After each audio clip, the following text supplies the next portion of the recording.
What is going on, guys? So, you know, today it's pretty nice weather. It's about probably a mile an hour, 2 miles an hour wind. So we're gonna go out and we're gonna do a lot of different things today. So a couple days ago, I did put in the traps, the crab pots, you know, that I had in last year. So we're gonna go check them. Weather's looking real nice. So we might go spearfishing a little bit, but primarily we're gonna try to catch more bait for the traps. So we're gonna do, you know, all kinds of things out there. It's a beautiful day. Beer's too cold, the sky's too blue, boat's in the bay. Let's go.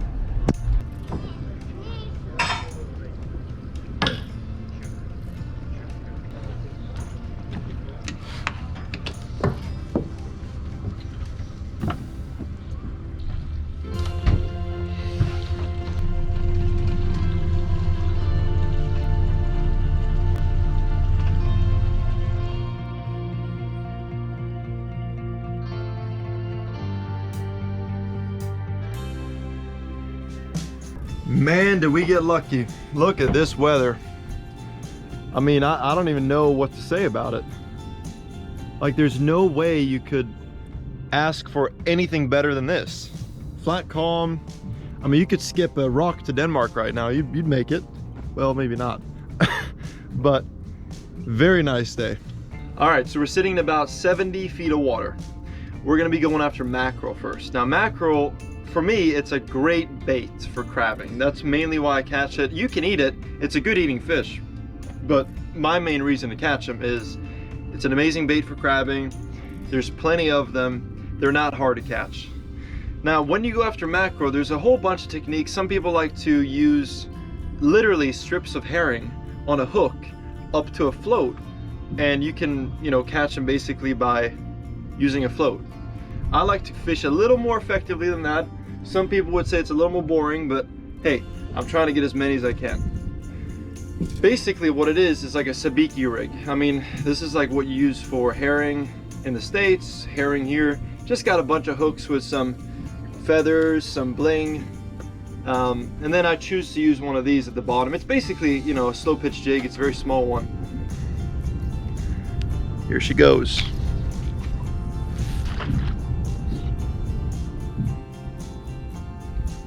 And how you fish it too is very important. I like to do kind of an, you know, irregular tempo. I'll do a couple of pulls like this. I'll stop for a little bit, maybe do 3 in a row, 1, 2, you know, just kind of work it. And you'll find that different days require different techniques. What works today might not work tomorrow as good. So you just have to try your way, you know, experiment.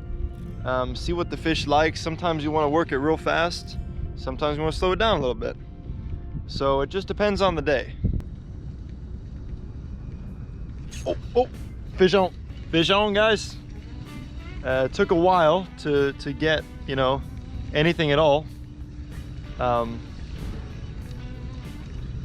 it's not even big. I think I got one on, but you know what I have?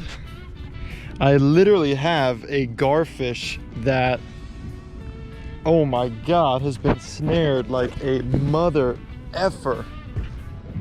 A garfish. I have no clue how this guy was freaking able to do this. It is a oh Jesus, he bit me. He's not even hooked. He's not even hooked. He's been snared by 4 different hooks. Now, this is both very surprising, but also a good indication that I'm fishing way too close to the bottom. I just got a freaking flounder, dude. A flounder on the slow pitch jig. I mean, I gotta say, that's a first. You know, it's a strange day when all you're getting are these garfish, you know? Man, yeah, fishing was tough. So we're gonna go check our traps right now. A couple things to keep in mind is that, so these traps are in Sweden and you can lay traps any time of the year. You cannot fish for lobster this time of year. So right now we're actually fishing for crabs. That's why they're in pretty deep water. This is about 90 feet right here. So these traps, you can put them out. You can have about 6 of them. They just need to have an opening like an escape hole, which is 75 millimeters. I think it's something like that. And then when you fish for lobster, you can make them smaller, so the lobster, you know, will theoretically stay inside the trap. So we're coming up on the first one here. Very, very good label, right? You want to laminate a label so you can tell what it is. Big flag, big buoy. Do it right, because otherwise somebody's going to run over your trap. You're going to get a bunch of complaints. You know, somebody's going to check your trap and there's no tag. You don't want to run into trouble, so just do it the right way. All right, pulling our first traps here. Now, keep in mind, on this one here, this is a double trap. So we've got two of them, and it's always challenging because what you gotta do is you gotta break the, you gotta make sure that it doesn't really stick to the bottom. You know, this is a very rocky bottom. These traps always might get stuck or stuff like that, you know? Whew, okay, so I got them both up basically. First one, I mean, no real crabs. I mean, like, I have some interesting little mini crabs in here. These little guys. You know, we got some hermit crabs.